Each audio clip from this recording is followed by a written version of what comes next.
Hello friend, मैं योगेंद्र आप सभी का स्वागत करता हूं। आज हम लोग बात करेंगे फंडामेंटल राइट्स के अगले आर्टिकल के बारे में, यानी कि आर्टिकल 13। आर्टिकल 12 हम लोगों ने देख लिया कि क्या होती है राज्य की परिभाषा। अब हम बात करेंगे आर्टिकल 13। आर्टिकल 13 यानी कि अनुच्छेद 13 हमारा क्या कहता है। आर्टिकल 13 हमारा कहता है कि मूल अधिकारों, जो हमारे मूल अधिकार हैं, मूल अधिकारों के से असंगत, देखिए ध्यान से देखिएगा, मूल अधिकारों से असंगत या उनका अल्पीकरण करने वाली जो विधियां हैं उसके बारे में पढ़ना है। ठीक है। अब देखिए एक सबसे इम्पॉर्टेंट चीज़ है कि ये आर्टिकल 13 जो है, यानी कि जो हमारी विधियां हैं उनका क्या अल्पीकरण, क्या असंगत है, वो चीज़ देखना है। सबसे पहले विधियां क्या हैं। विधि क्या, जैसे कि देखिए हमारे जो राज्य होती है, राज्य कुछ अध्यादेश लागू करती है, कुछ आदेश देती है, कुछ नियम बनाती है, उसे हम क्या कहते हैं, विधि कहते हैं। ठीक है। उसी के बारे में कहा जा रहा है कि कोई ऐसी विधि जो कि लागू हो रही हो और वो हमारे फंडामेंटल राइट्स के, यानी कि हमारी जो मूल अधिकार हैं, जो हमारे मूल अधिकार हैं उससे अगर उसको कोई ठेस पहुंचाता है, यानी कि मूल अधिकार की कोई असंगत पहुंचाती है, कोई भी विधि ऐसी बनाई जा रही हो, तो वो शून्य हो जाएगी। ठीक है। सबसे पहले हम देखेंगे हमारा आर्टिकल 13 क्या कर रहा है। आर्टिकल 13 कह रहा है कि राज्य के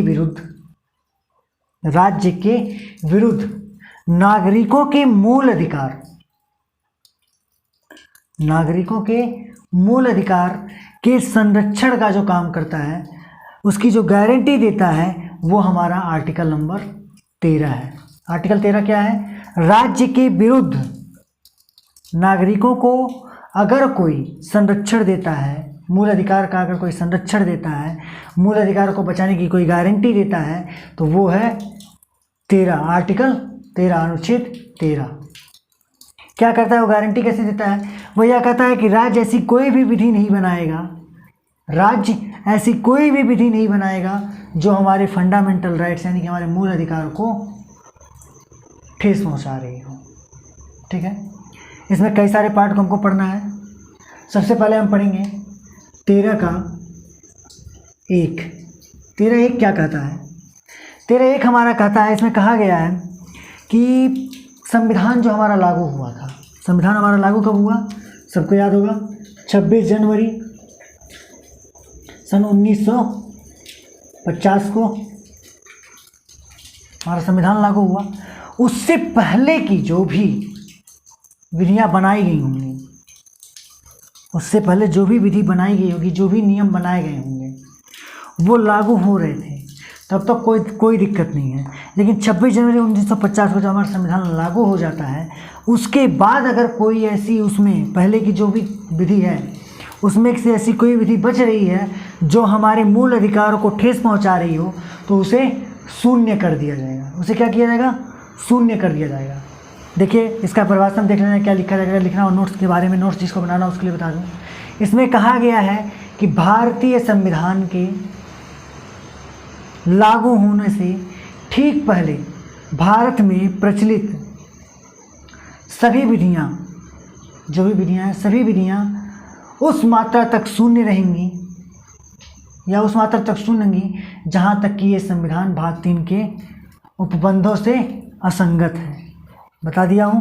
इसके पहले जो भी मूल अधिकार, यानी कि हमारे फंडामेंटल राइट्स को जो भी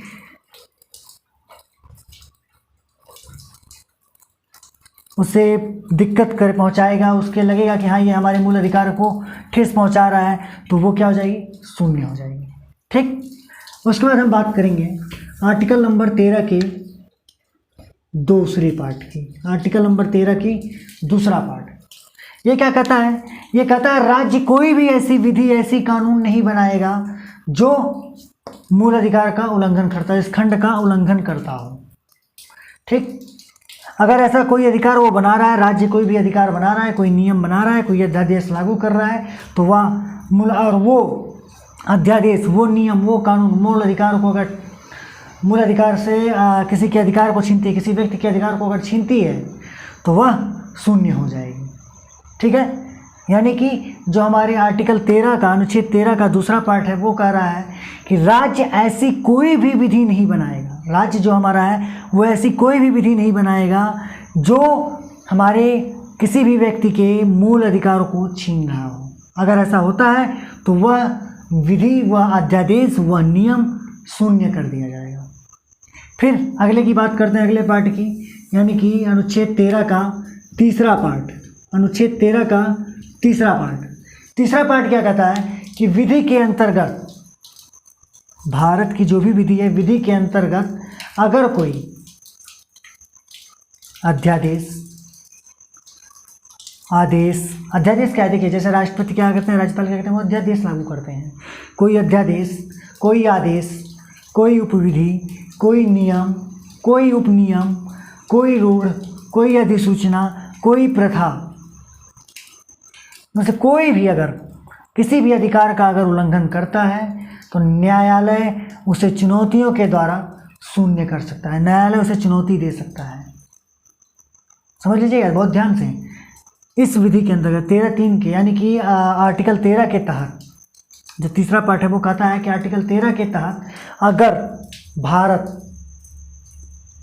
के नियम में, ठीक है, नियम के समान, विधि के समान अगर कोई अध्यादेश, आदेश, विधि, उपविधि, नियम, उपनियम, अधिसूचना, प्रथा, रूढ़, अगर कोई ऐसा आता है जो कि हमारे अधिकार को, जो हमारे अधिकार है उसका उल्लंघन करता है, अधिकारों का उल्लंघन करता है, तो वह क्या होगा, न्यायालय के द्वारा चुनौतीपूर्ण करके शून्य कर दिया। न्यायालय उसे शून्य कर सकता है, न्यायालय के द्वारा वो चुनौतीपूर्ण कहा जाएगा।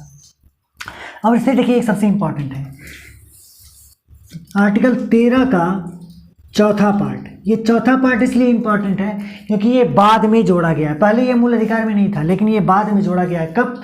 24वें संशोधन में। कब? 24वें संशोधन में इसे जोड़ा गया। इसमें क्या है, इसमें ये कहा गया है अनुच्छेद 13 में, अनुच्छेद जो 13 हमारा है उसमें सरकार के जो तीनों पार्ट हैं, कौन कौन, कार्यपालिका, ठीक, विधायिका, न्यायपालिका, ये तीनों जो हैं, कार्यपालिका, विधायिका, न्यायपालिका, ये तीनों अपना अपना काम करेंगे। कोई किसी के काम में, किसी के भी काम में कोई भी बाधा उत्पन्न नहीं कर सकता है। सभी क्या करेंगे, अपने अपने हद में रहेंगे। जैसे कहते हैं ना, तो अपने हद में रहो, तो उसी तरह ये तीनों भी हैं। 24वें संशोधन में बताया गया है कि अगर विधायिका है तो विधायिका अपनी हद में रहे, वो कार्यपालिका के कामों में दखल अंदाजी ना करे। कार्यपालिका है तो वो न्यायपालिका और विधायिका के कामों में दखल अंदाजी ना करे, अपनी अपनी हद में तीनों रहेंगे। ठीक है, अब देखिए यहाँ पे कुछ लोगों को डाउट होगा कि ये विधायिका क्या है। अगर हम विधायिका की बात करें, ठीक है, तो विधायिका क्या है कि जो हमारी संसद है, क्या है, हमारा संसद है या हमारा विधानमंडल है, या विधानमंडल है, ये हमारा क्या है, ये विधायिका है। विधायिका हमारा क्या है, संसद हमारा या हमारा विधानमंडल जो है ये विधायिका के अंतर्गत आते हैं। इनका काम क्या होता है, इनका काम होता है कानून को बनाना। इनका क्या काम होता है, कानून बनाना। ठीक है, कानून बनाने का काम होता है इनका, और कानून में संशोधन करना इनका काम होता है। ठीक है, अब मान लीजिए संसद अपना काम कर रही है, यानी कि संसद हमारे यहाँ है, तो संसद जानते हैं आप लोग, राज्यसभा और लोकसभा, फिर विधानमंडल, ये अगर अपना काम कर रही है, कोई कानून बना रही है, ठीक है, कोई नियम बना रही है, उसमें कार्यपालिका, कार्यपालिका क्या है,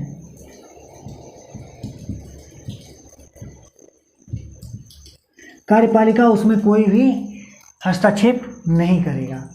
ठीक है, ना ही न्यायपालिका उसमें हस्तक्षेप करेगी,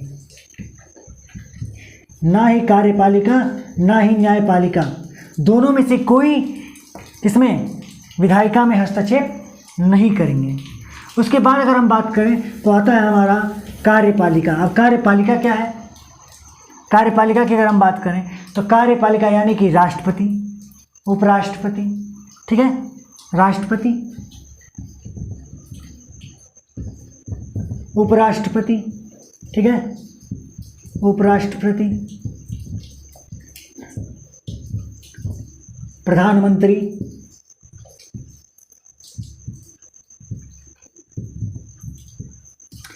या मंत्रिपरिषद। देखिए मंत्रिपरिषद भी इसमें आते हैं,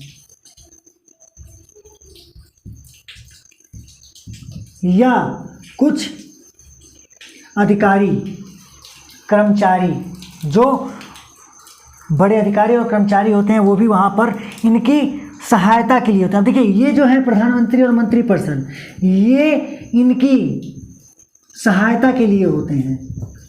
किसकी? राष्ट्रपति और उपराष्ट्रपति की सहायता के लिए होते हैं। ये उसमें कार्यपालिका के अंग नहीं है। कार्यपालिका के में राष्ट्रपति और उपराष्ट्रपति की सहायता के लिए प्रधानमंत्री और मंत्रिपरिषद होते हैं, उससे वो राय मसौदा करते हैं, ठीक है। उसके बाद बात आती है न्यायपालिका की, ठीक है। न्यायपालिका क्या करता है? न्यायपालिका, देखिए यहाँ पे एक चीज़ मैं भूल गया, जो हमारी कार्यपालिका है, ये कोई अगर कानून बन रहा है, कोई कानून बना, कोई नियम बना, कानून या नियम बना, तो उस नियम को पारित करने का काम कार्यपालिका करती है, यानी कि उसे वो सही है या गलत है उसे पारित करने का काम कार्यपालिका करती है। फिर आता है न्यायपालिका। अब न्यायपालिका का काम क्या है? न्यायपालिका वो काम करता है कि अगर मान लीजिए कोई ऐसा नियम कानून बना, अब वो नियम कानून किसी के भी अधिकार को अगर दिक्कत पहुंचाता है, किसी के अधिकार को अगर दिक्कत करता है, उसका अधिकार छीनता है, या कोई ऐसा कानून बन गया जो आम जनता के लिए सही नहीं है, तो आम जनता सुप्रीम कोर्ट में या उससे संबंधित जो कोर्ट है, हाई कोर्ट है या फिर डिस्ट्रिक्ट कोर्ट है, उसमें जा करके अपनी याचिका दाखिल करेगी और न्यायपालिका उस नियम पर, उस विधि पर, उस कानून पर अपना जजमेंट सुनाएगा, ठीक है। तो न्यायपालिका क्या करती है? जो हमारे कानून है, नियम कानून है, उसको सुरक्षित रखने का काम करती है, ठीक है। धन्यवाद। अब हम अगले पार्ट में पढ़ेंगे आर्टिकल 14 के बारे में।